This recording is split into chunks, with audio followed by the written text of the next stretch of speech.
오늘은 에베소서 4장의 말씀을 갖고 다양해서 다행입니다. 다양해서 다행입니다. 이런 제목으로 함께 하나님 말씀을 나누려고 합니다. 지난주에 우리가 함께 본 것처럼 은사는 예수 그리스도께 주셔서 받은 그런 하나님의 선물입니다. 새로워진 어떤 개인인 성도가 하나님의 부르심에 합당한 삶을 살아가게 될 때 그는 홀로 살아가지 않고 공동체에 속해서 살아가게 되는데 그것이 바로 교회이지요. 그런데 서로 다른 모습으로 존재하는 사람들이, 그런 개인들이 성도라는 이름으로 모이지만 그들은 워낙 다양하기 때문에 그 모든 다양함이 하나로 되는 것이 매우 어렵습니다. 그런데 그 하나됨을 가능하게 하는 것이 있는데 그것이 바로 카리스, 은혜라는 것을 함께 나누었습니다. 우리는 다른 것으로 하나 될 수 없습니다. 어떤 친분을 돈독하게 쌓는 것으로, 또 취미가 비슷하고 또 직업이 비슷한 것으로 묶는다고 그래서 하나가 될 수 없는 것이에요. 하나님 안에서의 새로운 사회인 교회는 오직 은혜를 받음으로 오직 하나가 될 수 있는 것입니다. 그런데 성경은 그렇게 하나 된, 한 몸처럼 된 그 교회는 풍성하게 해야 되는데 그것이 바로 각자가 받은 은사로 인하여서 풍성하게 된다는 이야기를 하고 있습니다.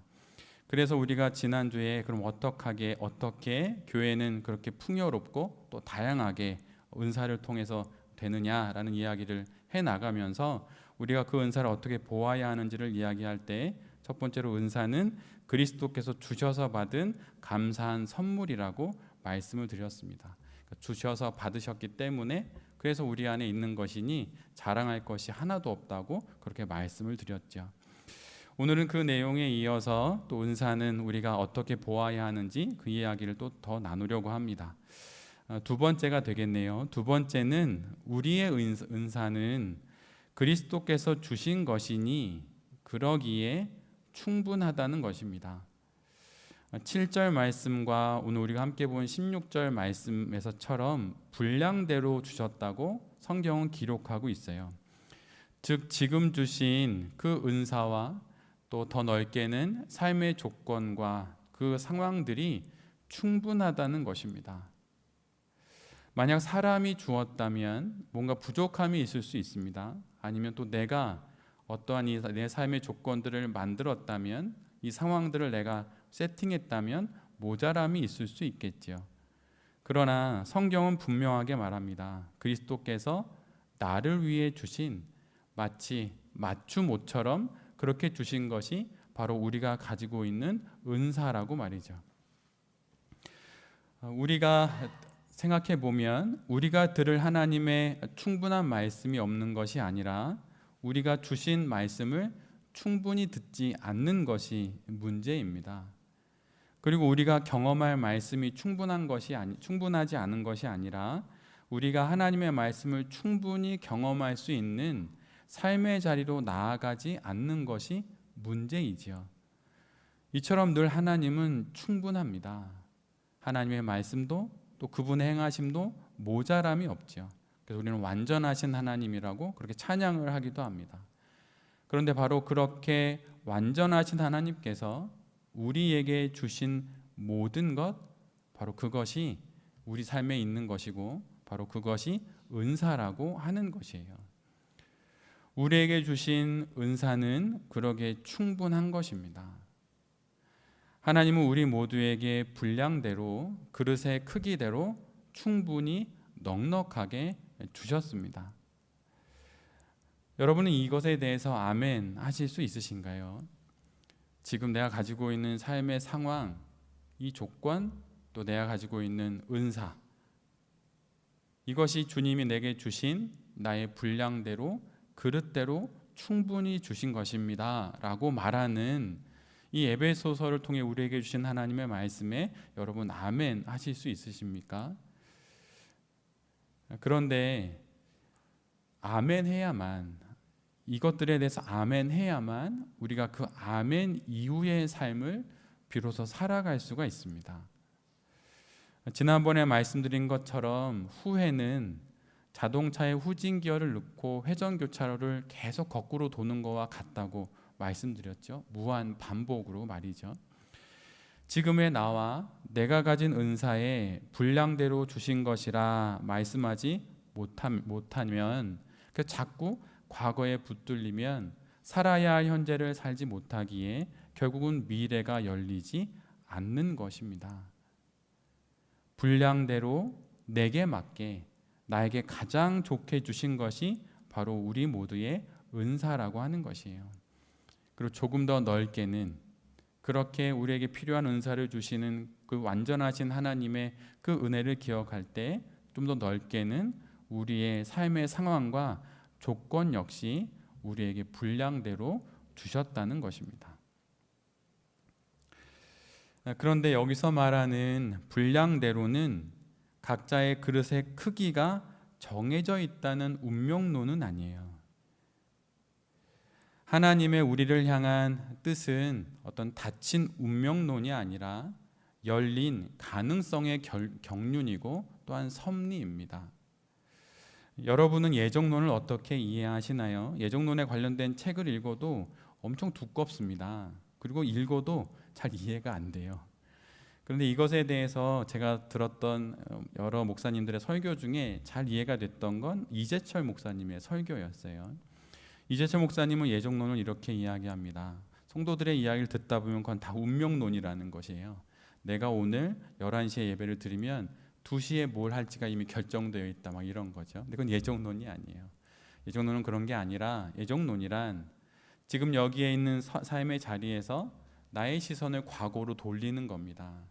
과거로 돌아봐서 내가 지난 세월 살았던 과거의 수많은 그 말도 안 되는 일들과 경우들을 겪고 이미 그때 나의 인생이 끝나도 정말 이상하지 않을 일들이 있었음에도 불구하고 내가 모든 시간을 지나 여기까지 하나님의 인도를 받았다는 것을 먼저 확인합니다. 그리고 나서 그 확인을 통해 나의 미래를 내다보는 것이에요. 그래서 나의 수많은 과거의 시간들을 하나님께서 보호해 주셔서 나를 현재까지 지키셨듯이 나의 미래도 하나님께서 그렇게 인도해 주실 것을 아멘합니다 라는 것이 예정론이라고 하는 것이죠. 바로 이런 측면에서 오늘 성경이 말하는 분량대로 주셨다라고 하는 것은 우리 각자의 그릇의 크기가 정해져 있고 딱 그만큼만 준다, 이런 이야기가 아닌 것입니다. 성경 속에는 아주 하찮은 인생으로부터 시작됐다가 하나님의 은혜로 하나님의 큰 일을 감당하는 많은 인물들이 나옵니다. 대표적인 인물이 다윗이지요. 여러분, 세상이 미워해도 또 세상 사람들이 하찮다고 말해도 부모가 괜찮다고 말하면 그 아이는 인생을 살아갈 수 있습니다. 근데 다윗은 부모가 하찮게 여겼어요. 형제들 중에 가장 마지막에 있는 그 다윗은 있으나 마나, 이미 충분히 자녀들이 있으니 하나쯤 없어져도 아무도 이상하지 않을 그런 사람이 다윗이었습니다. 그런데 그 양치기 다윗이 그 하찮음을 겪는 그 인생으로 운명 지어진 것이 아니에요. 그 인생을 하나님께서 은혜로 이끄심으로 말미암아서 하나님의 섭리에 따라 결국은 이스라엘 백성들을 인도할 바로 그 왕의 자리, 그 인도자의 자리까지 하나님이 이끌어 가시는 것이죠.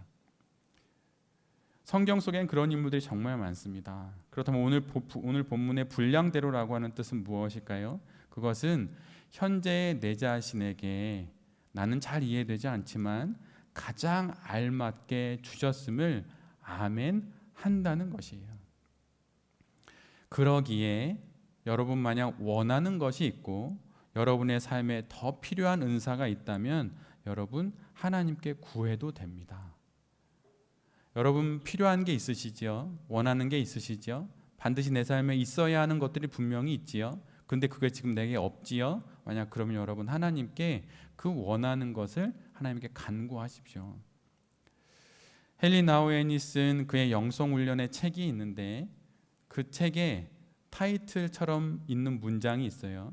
그 문장은 이와 같습니다. 지금 간절히 원하는 것이 있다면 매일 1시간씩 하나님께 구하십시오.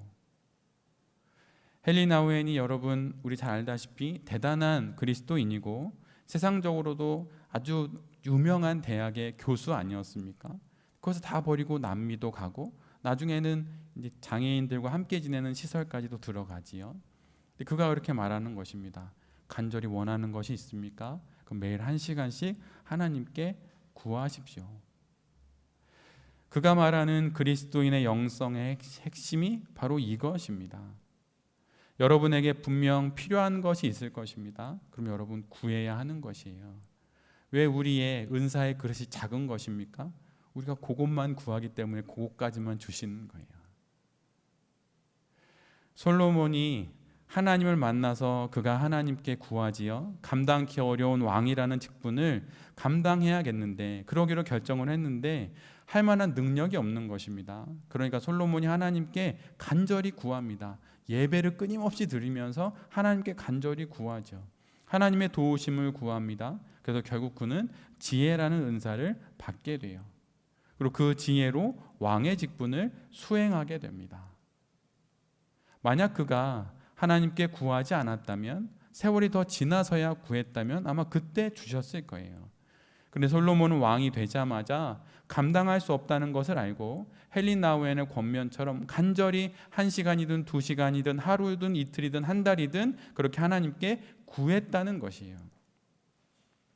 사실은 현대 그리스도인들은 정말 많이 기도하지 않습니다. 온 힘을 다해서 기도하지 않아요. 옛날 믿음의 선인들, 또 얘기했네. 믿음의 선인들. 네, 믿음의 사람들, 그 사람들은 삼각산 가서 나무 뿌리 뽑고 막 이렇게 했잖아요. 좀 무모해 보이죠, 여러분? 그런데 그런 것이 필요한 것이에요. 너무 지나쳐서도 안 되지만 부족한 것도 너무 지나친 거하고 같은 것입니다. 1시간씩 구해야 하는 것이에요. 그렇게 구할 때 솔로몬에게 응답하셨고 수많은 믿음의 사람들에게 응답하셨듯이 응답하시는 겁니다. 우리 가난하잖아요. 건강도 안 좋잖아요. 또 우리가 풀어가야 할 삶의 문제도 많잖아요. 마음도 내 마음대로 안 되고 계획도 내 뜻대로 안 되고. 근데 왜 여러분 기도 안 하십니까? 1시간씩 매일 1시간씩 하나님을 찾으라 구하라라고 말했던 헬리나우의 권면을 따라 여러분 구하십시오. 그래야 하나님이 부어주시는 은혜를 받을 만한 분량의 그릇이 되는 것이에요. 마태복음 7장의 말씀을 함께 보았으면 합니다. 성경책이 옆에 있으시면 마태복음 7장 7절로 11절까지의 말씀을 특별히 우리 교회 성도님들이 마음속에 나의 기도로 여기고 날마다 하루에 한 번씩 읽고 이 말씀을 붙잡고 기도할 수 있었으면 좋겠어요. 마태복음 7장 7절로 11절까지의 말씀입니다. 마태복음 7장 7절로 11절까지의 말씀을 한 목소리로 같이 읽도록 하겠습니다. 읽습니다. 시작. 구하여라 그리하면 하나님께서 너희에게 주실 것이다. 찾아라 그리하면 너희가 찾을 것이다. 문을 두드려라 그리하면 하나님께서 너희에게 열어주실 것이다. 구하는 사람마다 얻을 것이요 찾는 사람마다 찾을 것이요 문을 두드리는 사람에게 열어주실 것이다. 너희 가운데서 아들이 빵을 달라고 하는데 돌을 줄 사람이 어디에 있으며 생선을 달라고 하는데 뱀을 줄 사람이 어디에 있겠느냐. 너희가 악해도 너희 자녀에게 좋은 것을 줄 줄 알거든 하물며 하늘에 계신 너희 아버지께서 구하는 사람에게 좋은 것을 주지 아니하시겠느냐. 아멘. 하나님께서 말씀하십니다. 구하면 주신다고 말이죠. 하나님 안에서 찾으면 찾을 것이라고 말씀하시고 하나님을 향해 문을 두드리면 열어주실 것이라고 말씀해 주십니다. 듣기만 해도 읽기만 해도 위로와 평안이 있는 말씀이죠. 이 땅을 살아가며 구하고 찾을 것이 얼마나 많습니까? 열려야 할 문들이 얼마나 많나요? 좀처럼 열리지 않는 나의 미래의 문들, 나의 어떻게 할 수 없는 나의 마음과 나의 영혼들, 주체할 수 없는 우울함과 이 내 마음에 찾아온 어두운 그림자들, 기쁘고 싶은데 기뻐하지 않는 나의 영혼들, 그 모든 것들이 열리지 않는 이유가 무엇입니까? 구하지 않기 때문이에요. 찾지 않기 때문입니다. 두드리지 않기 때문이에요.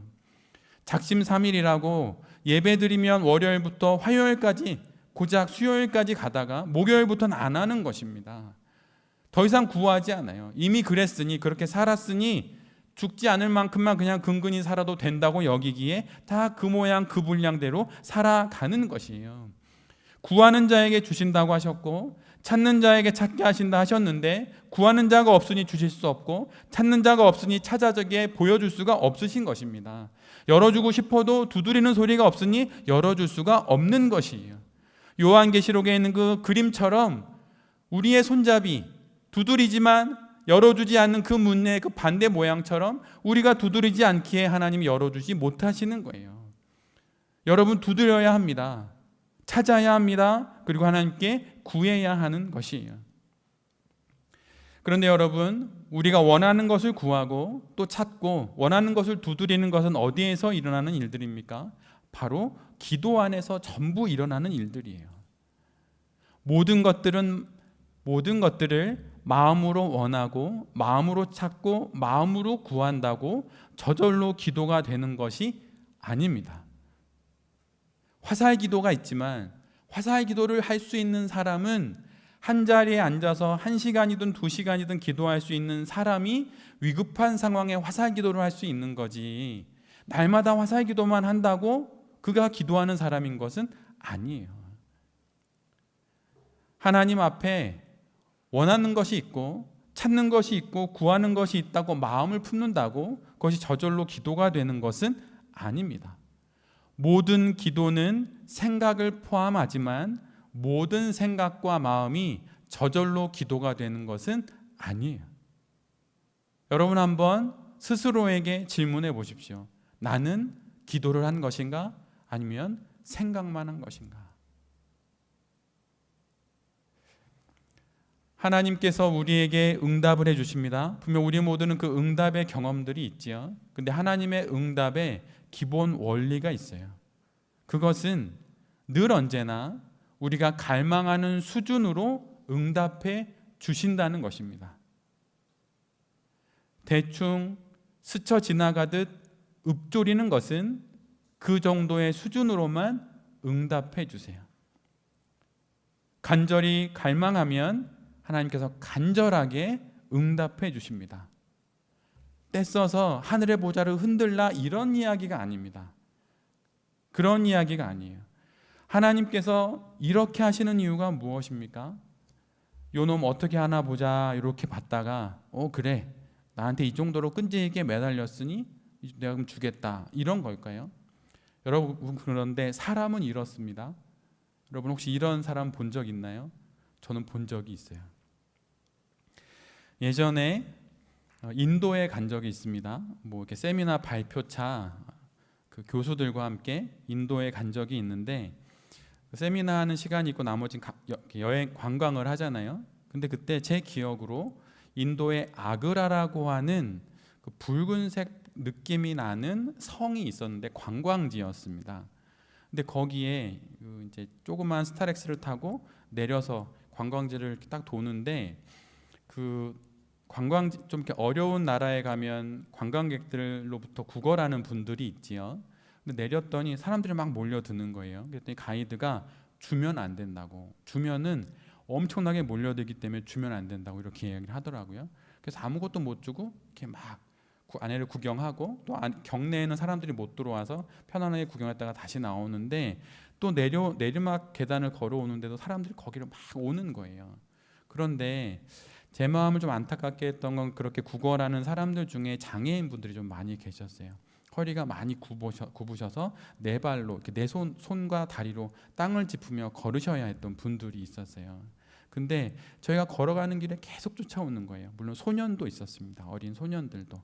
근데 이렇게 와서 이제 저희가 스타렉스를 딱 타는데, 그때 너무 딱했던지 어느 교수님이 돈을 꺼내서 1달러를 맨 마지막까지 간절히 구걸하는 어떤 아이에게, 네 발로 걸어다니는 아이에게 줬어요. 그래서 제가 참 너무 좋다 이렇게 하고 문을 딱 닫았는데, 차가 출발하니까 그 교수가 이렇게 얘기하더라고요. 돈을 받으려면 저 정도는 해야지. 제가 그 얘기를 듣고 뚜껑이 열려가지고 저런 사람이 다 있나, 너무 화가 났습니다. 근데 제가 그때 대학원생이라 어떻게 할 수는 없었는데 그 사람하고 연은 끊었습니다. 근데 사람은 그럴 수 있죠. 요놈 어떻게 하나 끝까지 막 매달리면 그래. 창문 닫히기 전에 1달러 던져주면서 문 닫고 저 정도는 해야지. 하나님께서 이렇게 하시는 걸까요? 그래, 요 정도는 해야 그렇지. 이렇게 하시는 걸까요? 여러분, 그런 게 아닙니다. 하나님이 이렇게 하시는 이유는 하나님의 응답을 감당할 만한 수준에 맞춰서 그 응답을 주시는 것이기 때문이에요. 얄팍한 기도에 강력한 응답이 임하면 여러분 좋을까요? 아브라함과 사라가 자식에 대한 기도를 했지 않겠습니까? 근데 그리 깊지 않았던 것 같아요. 나이도 많아지고 우리가 지난 주 중에 함께 묵상했던 것처럼 그런 부유한 그 여인처럼 말이죠. 나에게 무슨 자식이야. 그냥 이렇게 둘이 살지 뭐 이런 거죠. 아브라함과 사라의 자식에 대한 기도는 그리 깊지 않았던 싶어요. 다 할 수는 없지만. 근데 여러분 생각해 보세요. 그 기도에 하나님께서 강하게 응답하시고 약속해 주시죠. 그러니까 아브라함과 사라가 어떻게 합니까? 숨어서 웃습니다. 말도 안 된다는 것이에요. 그러나 깊은 기도를 드려서 홍해가 갈라지는 응답을 받으니 어떻게 됩니까? 사람들이 그 홍해를 그냥 지나갑니다. 노래를 부르며 홍해를 건너고 경배를 드리며 그렇게 지나가죠. 기도 가운데 하나님의 응답을 감당할 만한 준비가 되었기 때문에 그런 일들이 일어나게 되는 것이에요. 그래서 우리 수준에 맞춰서 하나님께서 응답을 해 주시는 것입니다. 그런데 바로 우리의 이 수준이 기도의 과정 가운데 준비가 돼요. 기도하다 보면 하나님께서 응답을 해 주실 만한 크기로 점점 커진다 뭐 이런 의미라기보다는 하나님께서 그래 너의 기도가 나의 응답을 받을 만한 그런 준비가 되어가고 있구나라고 여겨서 그것을 주시는 거죠. 근데 그거 나의 기도보다 넘치게 받으면 그거를 시간이 지나면 운이라고 말하거나 어떻게 한번 재수가 좋았다 말하는 거죠. 그런 분도 있었어요. 어느 분의 간증책에서 읽은 건데 말기암이었던 어떤 남자 집사님이 2개월 뒤에 죽는다고 말했는데 기도원을 돌아다니다가 정말 나음을 입었어요. 그리고 그걸로 간증을 하러 다니셨습니다. 근데 5년 뒤에 교회를 떠났어요. 근데 그분이 교회를 떠나면서 하신 말씀이 있어요.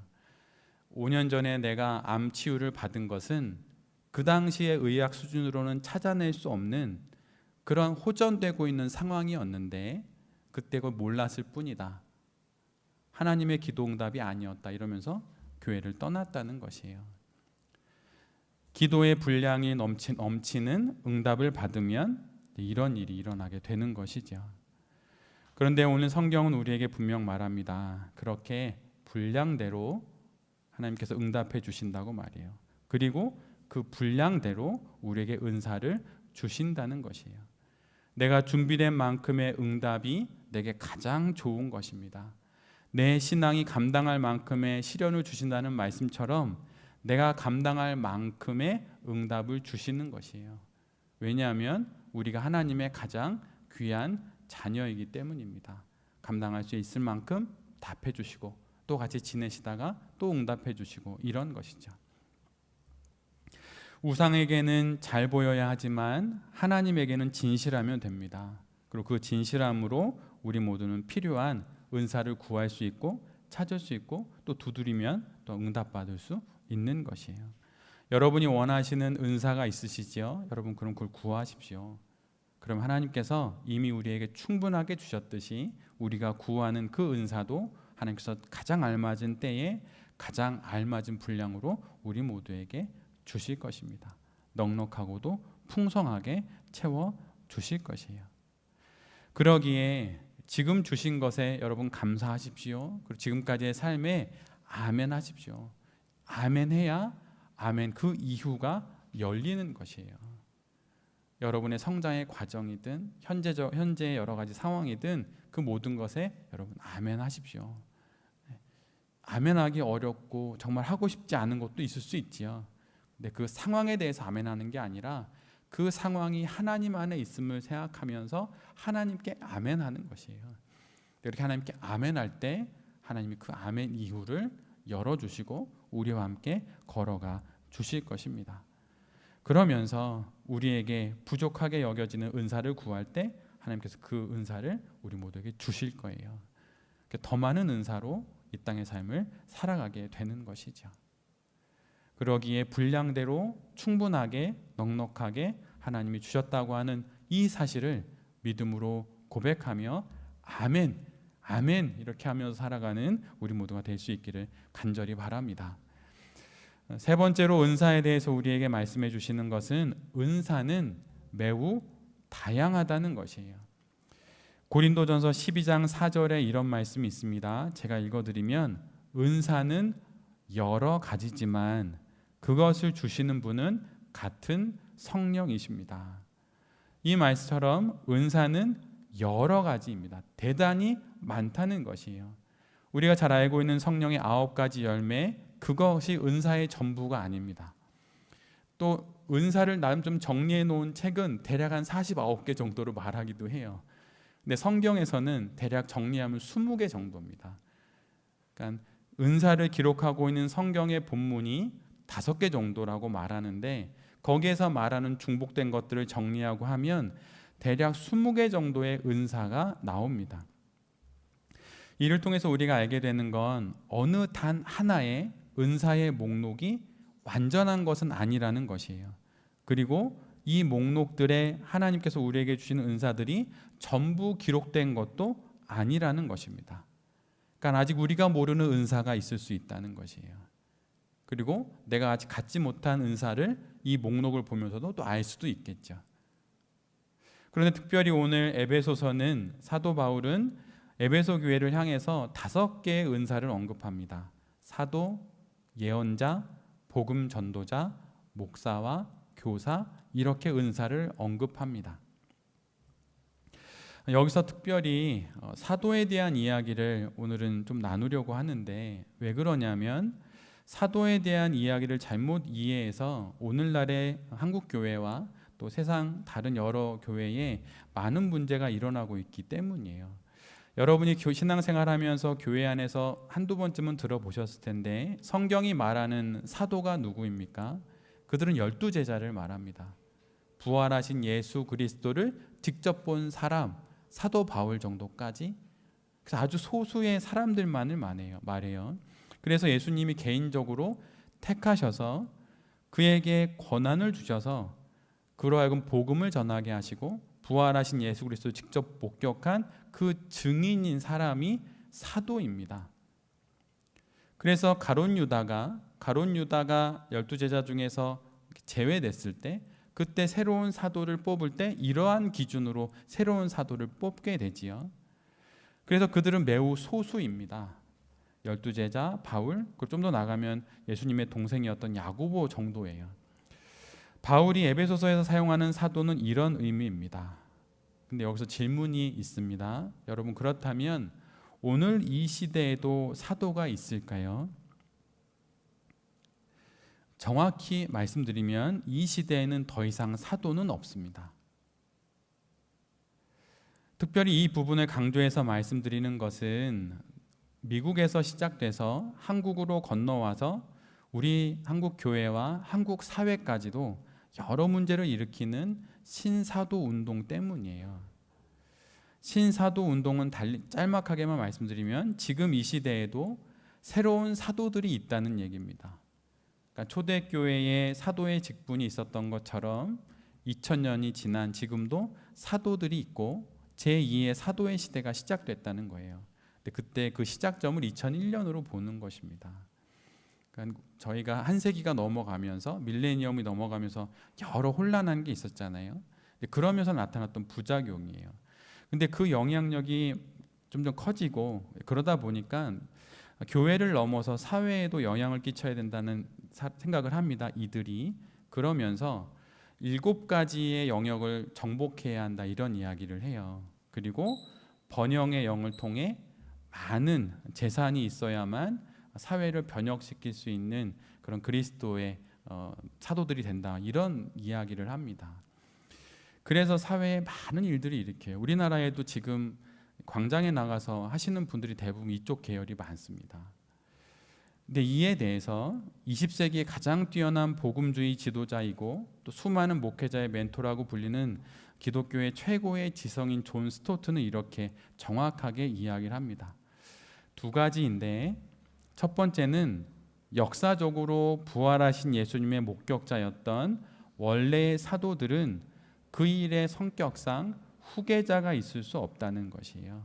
아까 말씀드린 것처럼 예수님으로부터 택함을 직접 받고 부활하신 예수님을 직접 본 그 사도가 사도인데, 이제는 세월이 지나 2000년이 넘는 이 시간 속에서 더 이상 그런 사도는 없다는 것입니다. 그렇다면 그 사도적인 권위들은 어디로 간 것일까요? 이렇게 이야기해요. 초대교회의 사도들의 권위는 어느 한 개인이나 어느 한 단체가 아니라 신약 성경에 그대로 잘 보존되어 있다, 이렇게 이야기를 합니다. 그래서 이런 맥락에서 더 이상 사도는 이 세상에는 없다는 것이에요. 그래서 신사도 운동, 그건 성령 운동하고도 연결되는 부분이 있는데, 그러다 보니 그것들이 사회에 많은 분란을 일으킵니다. 제가 예전에 신학을 공부했던 그 신학교를 가리켜서 소위 선지동산이라고 불렀어요. 왜 그런 걸까요? 우리가 매일 묵상하고 있는 열왕기하의 엘리사와 또 선지자 훈련생들처럼 그런 선지자들이 있다는 뜻일까요? 그런 게 아닙니다. 그런 게 아니라 그러한 마음으로 신학을 배워서 말씀을 전하는 목회자들이 되라는 뜻으로 선지동산이라고 그렇게 불렀습니다. 그런 의미로 오늘 본문에서 이야기하는 두 번째 은사인 예언자, 선지자 역시 오늘날에는 없는 것이에요. 그렇다면 목사님들이 전하는 이 말씀, 이런 건 무엇일까요? 이것은 새로운 계시가 아니라 이미 전해주신 하나님의 그 계시인 구약과 신약의 말씀들을 새롭게 이해해서 은혜 가운데 전하는 것입니다. 만약에 누군가가 내가 사도이고 선지자여서 새로운 하나님의 계시를 받았다라고 말하는 순간 그가 말하는 그 모든 문장들은 성경에 기록이 돼야 하는 것이에요. 왜냐하면 구약과 신약이 모두 선지자의 그 말, 또 하나님의 그 말씀으로 기록되어 있기 때문이죠. 그래서 만약에 하나님이 은혜를 주셔서 우리에게 어떤 감동을 주셨다면 하나님 이렇게 말하는 필요는 없다는 거예요. 굳이 하나님이 내게 이렇게 말씀하셨습니다 라고 말하고 그것을 말할 필요가 없다는 것입니다. 그건 맞지가 않는 얘기라는 거예요. 만약에 그것이 정말 하나님의 말씀이라고 한다면 굳이 이렇게 말하지 않아도 이루어질 것은 이루어지기 때문이에요. 그래서 만약에 깊은 감동과 은혜로 환상을 본다 하더라도 그것을 마음으로 이렇게 경험하고 다 했다 하더라도 결국은 그걸 말할 때는 이렇게 말하는 거죠. 제 생각에는 그 부분에 대해서는 이러이러하게 생각합니다 라고 그냥 말하면 되는 것이에요. 신명기 18장은 제사장과 레위인에 관련된 말씀인데 거기에 우리가 듣는 세상에서의 수많은 하나님으로부터 들었습니다라고 말하는 그 말씀들을 분별하는 기준이 나와요. 신명기 18장 21절로 22절입니다. 제가 읽어드리겠습니다. 개역개정으로 읽어드릴게요. 내가 마음속으로 이르기를 그 말이 여호와께서 이르신 말씀인지 우리가 어떻게 알리요 하리라. 만일 선지자가 있어서 여호와의 이름으로 말한 일에 증험도 없고 성취함도 없으면 이는 여호와께서 말씀하신 것이 아니요 그 선지자가 제 마음대로 한 말이니 너는 그를 두려워할 필요가 전혀 없다. 오늘 사도 바울이 에베소 교회 교인들에게 말하는 두 은사, 하나님의 말씀을 전하는 사도와 선지자, 그 두 은사는 그 은사를 가졌다라고 말하는 그런 사람들은 더 이상 이 시대에는 없다는 것이에요. 이제는 그것이 아니라 하나님의 말씀의 은혜를 받으면 그냥 그 은혜를 나누는 것으로 그런 직분을 감당하게 된다는 것입니다. 교회 안에 많은 분란은 무엇 때문에 일어나나요? 은사 때문에 일어납니다. 내가 이런 은사를 받았다고, 성령 하나님의 음성을 들었다고. 그런데 그분의 그렇게 말하는 것이 듣고 나서 놀라거나 그럴 필요가 전혀 없다는 것이에요. 시간을 두고 그게 이루어지는지 안 이루어지는지 그걸 보면 알 수가 있는 겁니다. 그래서 그걸 통해서 하나님의 뜻이었는지 아닌지 알게 된다는 거죠. 이 말씀처럼 우리에게 다가올 은사들을 하나님의 영광을 위하여서 잘 사용하되, 또 내 앞에 그렇게 은사를 갖고 다가오는 사람들이 있다면 잘 분별하되 하나님의 말씀을 기준으로 잘 분별하면서 우리에게 주신 다양한 은사를 통하여서 교회를 복되게 하고 또 서로의 삶을 하나님의 은총 가운데 머물게 하는 우리 모두가 되었으면 좋겠습니다. 오늘 본문을 마무리했으면 좋겠는데요.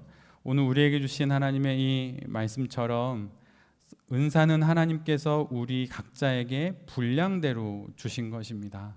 그러니 지금 주신 것에 감사하고 아멘하고, 원하는 은사나 더 원하는 하나님의 축복이 있다면 구하고 두드리고 그렇게 찾음으로 말미암아 더 큰 은혜를 누리면서 이 땅의 삶을 잘 살아가는 여기 있는 모든 성도님들과 또 이 말씀을 전하는 제 자신이 될 수 있기를 간절히 기도드립니다.